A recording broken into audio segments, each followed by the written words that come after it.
मैं चाहती हूँ कि हम सब इस कोट के असली मतलब को समझें और आप सभी से मेरी रिक्वेस्ट है कि इस वीडियो को एंड तक देखें, स्पेशली यूपीएससी एस्पिरेंट।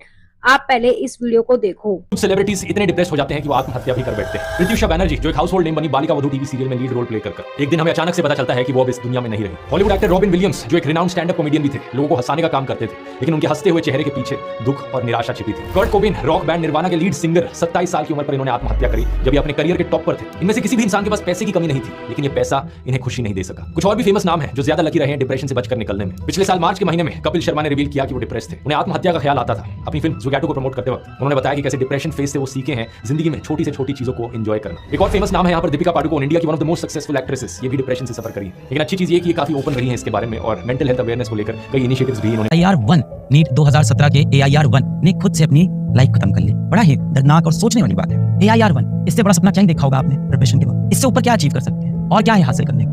आपको यही तो लगता होगा ना जीवन में मेरा इसी नीट का एग्जाम निकल जाए, मेरा IIT का एग्जाम निकल है। हम सभी टीचर्स की गलती है, भारत के सभी टीचर्स, हम सभी पेरेंट्स की गलती है, सारे अभिभावकों की गलती है और पूरे समाज, पूरी सोसाइटी की।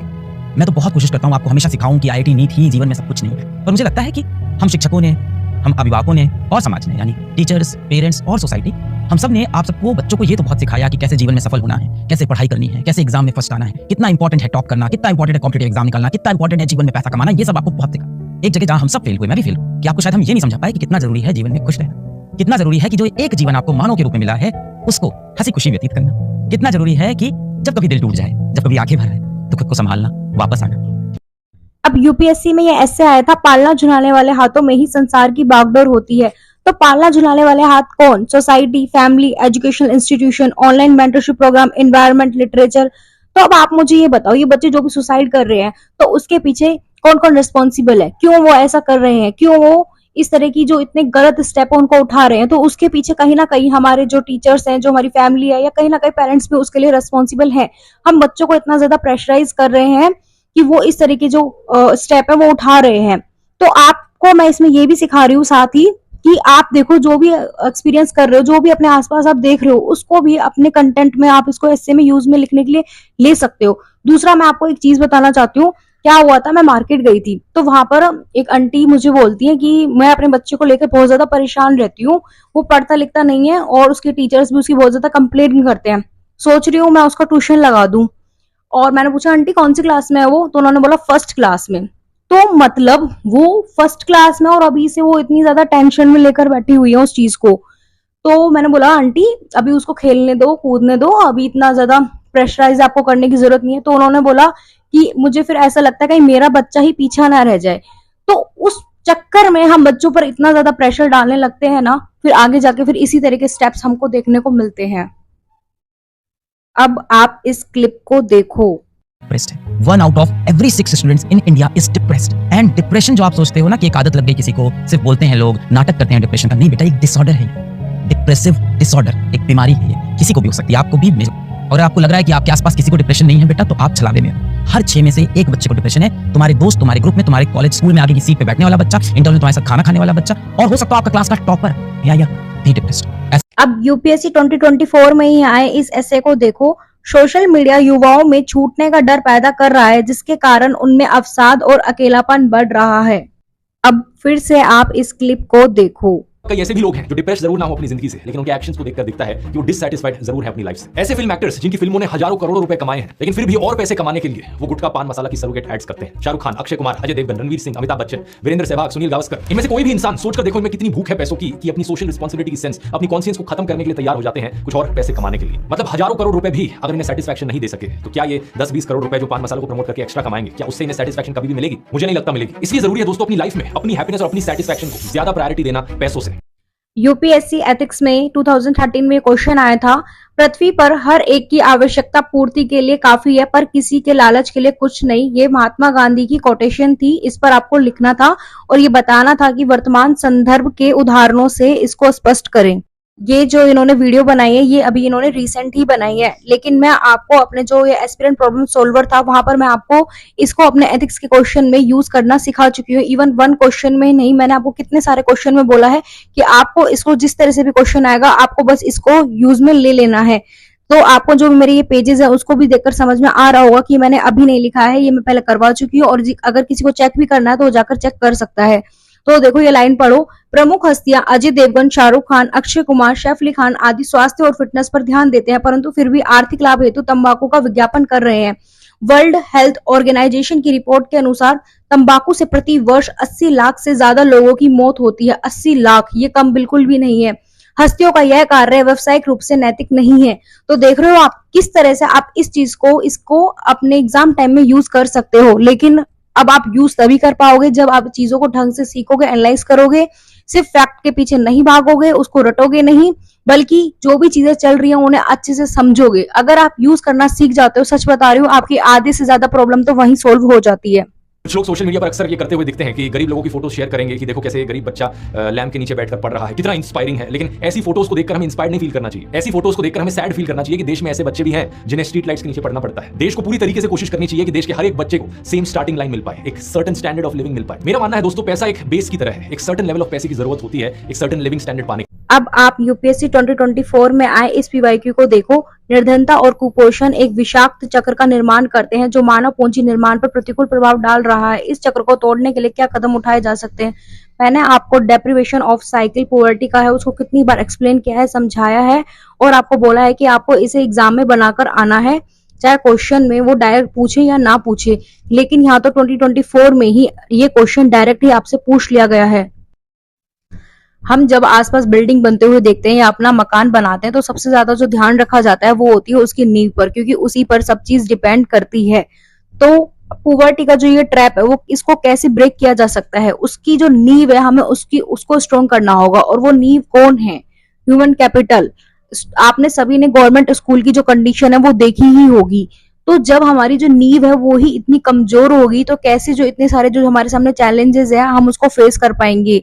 और गवर्नमेंट स्कूल की जो भी कंडीशन है उसका पता हमें असर report annual status of education से पता चलता ही है।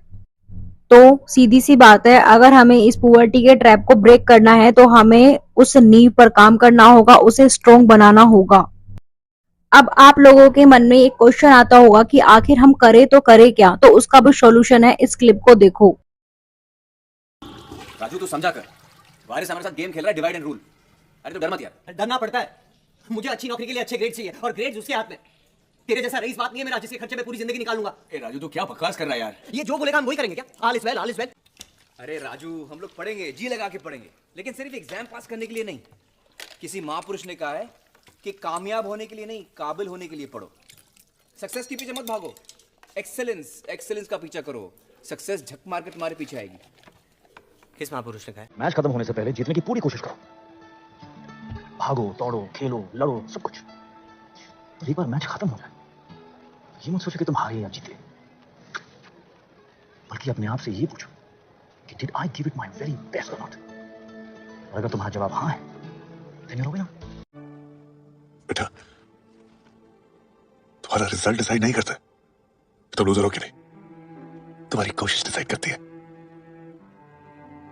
पर कोशिश तो आपने बहुत करी ना बेटा। हमारी उदासी बनती है, सैड फील कर रहे हैं तो सैड फील कर सकते हैं, किसी को रोना आ रहा है तो रो सकते हैं, बट हाँ एक चीज किसी को स्ट्रिक्टली अलाउड नहीं कि हम बैठ के वर्थलेस फील करें। इस चैनल को बने अभी 2 महीने भी नहीं हुए हैं और मैं एसए के लेक्चर्स आपको करवाए हुए हैं। और मैंने आपको ये भी कमिट किया था कि जब भी यूपीएससी का एसए का पेपर आएगा तो मैं आपको उसी सेम डे उसका एनालिसिस भी करके दिखाऊंगी। और यूपीएससी का पेपर मैंने तो बनाया नहीं है, लेकिन मैंने आपको जो कंटेंट पढ़ाया है मैं उसी से वो एसए आपको सोल्व करवा ले जाऊंगी। अगर आपने मेरी अब तक वो वीडियो नहीं देखी है तो आप उसको भी देख सकते हैं, क्योंकि मैंने उन 10 लेक्चर में आपको यही सिखाया है कि आपको कंटेंट को यूज करना सीखना है। और वो कैसे सीखोगे? जब आप पीवाईक्यू पर आपके अच्छे से और सिलेबस पर अच्छे से कमांड होगी। आपको ये समझना होगा कि यूपीएससी का जो मेंस एग्जाम है वो 5 दिन में खत्म हो जाता है, तो खुद को आपको उसी दिन के लिए प्रिपेयर करना होगा। और इसलिए मैं आपको उतना ही पढ़ाती हूँ जितना इस एग्जाम के लिए रेलिवेंट है। और साथ ही आपको ये समझना है कि एग्जाम से भी कुछ इम्पोर्टेंट है और वो है आप। इसलिए 2 से 3 साल इस एग्जाम को दे और अपना बेस्ट दे। और अगर नहीं भी होता तो कोई बात नहीं, हम कुछ और करेंगे, इनफैक्ट और अच्छा करेंगे। लेकिन अच्छा तभी कर पाएंगे जब आप इस कोड के सही मतलब को समझोगे। आपको जो मैंने ऐसे कि 10 लेक्चर करवाए हैं उसमें मैंने आपको सिखाया कि किस तरह से ब्रेनस्टॉर्मिंग करता है, किस तरह से इंट्रो लिखा जाता है, किस तरह से बॉडी पार्ट और कंक्लूजन लिखा जाता है। लेकिन जब 2025 में एसए आएगा तो मैंने आपको जो भी पढ़ाया हम उस कंटेंट का यूज नहीं करेंगे, क्योंकि उसके बाद और नए रिसेंट एग्जाम्पल, इंसिडेंट, वो सारी जो चीजें होंगी हम उनको यूज करेंगे। और मैंने आपको बोला है कि आपको ये एसए के 10 लेक्चर लेना जरूरी है, क्योंकि आप यहाँ से सीख पाओगे हाउ टू यूज। फिर आपको मैंने बोला है कि जैसे हम करंट अफेयर्स की जो मैं क्लास लेती हूँ, मैं उसमें हर आपको पीवाईक्यू दिखाती हूँ, वहां मैं आपको हर बार ये समझाती हूँ कि देखो इस कंटेंट को ऐसे यूज में लेना है, इस कंटेंट को एज एग्जांपल यहाँ पर यूज करना है। तो आपको हाउ टू यूज ही मेरा सिखाना जो है वो मोटिव है, क्योंकि education is not the learning of facts but the training of mind to think. तो प्लीज यू मटेरियल कलेक्टर मत बनिए, जो यूपीएससी पूछता है उसको फॉलो करो, तो आप इजिली इस एग्जाम को क्रैक कर पाओगे। एपीजे अब्दुल कलाम सर, वो पायलट बनना चाहते थे। एमआईटी से उन्होंने एरोनॉटिकल इंजीनियरिंग में डिग्री भी हासिल करी और पायलट का टेस्ट भी दिया इंडियन एयरफोर्स में। उनका बचपन का सपना था पायलट बनने का, लेकिन रिजेक्ट हो गए एग्जामिनेशन में। बहुत दुख हुआ, क्योंकि सपना और उसमें से भी बचपन का सपना टूटना सबके लिए बहुत दुख वाली बात होती है। लेकिन उसके बाद भी उन्होंने हिम्मत नहीं हारी। उन्होंने सिंपल सोचा, ठीक है इसमें नहीं हुआ बट मेरे को एरोनॉटिक्स में इंटरेस्ट है, मैं उसी फील्ड के अंदर रिसर्च में काम करूंगा। वो मिसाइल प्रोग्राम के लिए डीआरडीओ में आ गए और उसके बाद की कहानी तो हमें पता है, the missile man of India, the tag, वो प्रेसिडेंट बने। वर्ल्ड हैप्पीनेस इंडेक्स में हमारी रैंकिंग 126 है आउट ऑफ 143 कंट्रीज में से। लेकिन अगर आप एजुकेशन के सही मतलब को समझते हो तो हम सब मिलकर इस पुअर्टी साइकिल को भी ब्रेक कर पाएंगे, एंजाइटी डिप्रेशन से कोसों दूर रहेंगे, क्योंकि जो प्रॉब्लम की जड़ है वो है पुअर्टी साइकिल और इसे ब्रेक करना बहुत जरूरी है। तभी तो यूपीएससी 2024 में ये क्वेश्चन किया और इस वीडियो में जो भी दिखाया गया उन सभी लाइंस का यूज आप लोग यूपीएससी के क्वेश्चंस को सोल्व करने के लिए कर सकते हैं। ह्यूमन कैपिटल पर फोकस करना है हमें, अगर हम अब चाहते हैं कि हम अपने सभी टारगेट को अचीव कर पाएं। और अब आपको अगर इस कोड का सही मतलब समझ में आ गया है तो आप इस चैनल को सब्सक्राइब कर सकते हो, क्योंकि मैं इसी तरह से वीडियोस लाती रहूंगी। और जाते जाते इस क्लिप को भी देखकर जाओ। पागलपन है। पैसा जो है वो काम का एक बाय प्रोडक्ट होता है। काम है उससे कमाई है। आपकी कमाई आपका काम नहीं बन जाना चाहिए। ऐसे लोगों का एक और जुमला रहता है, retire early at the age of 45। बताओ अब रिटायर करके 45 की उम्र पर उसके आगे आप क्या करोगे? बाकी की अपनी जिंदगी क्या सिर्फ माइंडलेस कंजम्पशन में बिता दोगे? क्या आपने कर्म योग के बारे में सुना है? Hindu philosophy one of the core principles. इसके अलावा होता है ज्ञान योग, आपके अंदर जो डिजायर है नई चीजें सीखने की, नई चीजें जानने की। और फिर होता है भक्ति योग। पैसे को यहाँ पर टॉप मोस्ट गोल किसी भी हालत में नहीं बनाना चाहिए। पैसा कमाना आपकी जिंदगी का सिर्फ और सिर्फ इकलौता गोल नहीं होना चाहिए। ये मोटिवेशन गुरुज आपको इलॉन मस्क और मुकेश अंबानी के चेहरे दिखाकर बार-बार यही चीज करवाने की कोशिश करते हैं कि आप अगले इलॉन मस्क बन जाओगे, आप अगले मुकेश अंबानी बन सकते हो। मानो जैसे कोई भी scientist, teacher, doctor, dentist, architect, sociologist, anthropologist, historian कुछ भी नहीं बनना चाहता। हर कोई बस एक मनी मिंटिंग बिजनेसमैन बनना चाहता है। 30s और 30s हसल करने के लिए होते हैं, तो हसल करते रहो और 40s में जाकर रिलैक्स कर सकते हो। ये भी बेवकूफी है, क्योंकि यकीन मानिए दोस्तों, जो समय आपका है काम करने के लिए और पैसा कमाने के लिए, यही सेम समय है आपका एंजॉय करने के लिए भी लाइफ को। जिंदगी का ये हिस्सा दोबारा से नहीं आएगा। आपके गुरुज और बिलियनियर्स इस चीज को बढ़ावा देते हैं। YouTube पर एक ऐड कई बार देखने को मिलती है कि आप करोड़पति क्यों नहीं बने हो अभी तक। If you're about 30 and not making 1 crore, then there is something really, really wrong. बताओ भाई, करोड़पति बनना ही जैसे असली मकसद रह गया दुनिया में जीने के लिए। सोचकर देखो दोस्तों, आप क्या मरते वक्त आप सही में ये अफसोस जताओगे कि काश मैंने वो मर्सिडीज की गाड़ी खरीद ली होती, काश मैंने वो घड़ी खरीदी होती, काश मैंने वो महंगे महंगे कपड़े खरीदे होते। इसलिए अपनी जिंदगी में थोड़ा सेल्फ रिफ्लेक्ट करके देखिए। हिंदुइज्म और जैनिज्म में एक प्रिंसिपल है अपरिग्रह की, नॉन पोजेसिवनेस। हर चीज पर कब्जा जमाने की कोशिश मत करो, हर चीज को अपने पास रखने की कोशिश मत करो। गौतम बुद्ध का क्या मैसेज था मध्यम मार्ग को लेकर? Do not renounce the world, live here, enjoy, but do not immerse yourself totally in things. असली आजादी मिनिमलिज्म में छुपी है।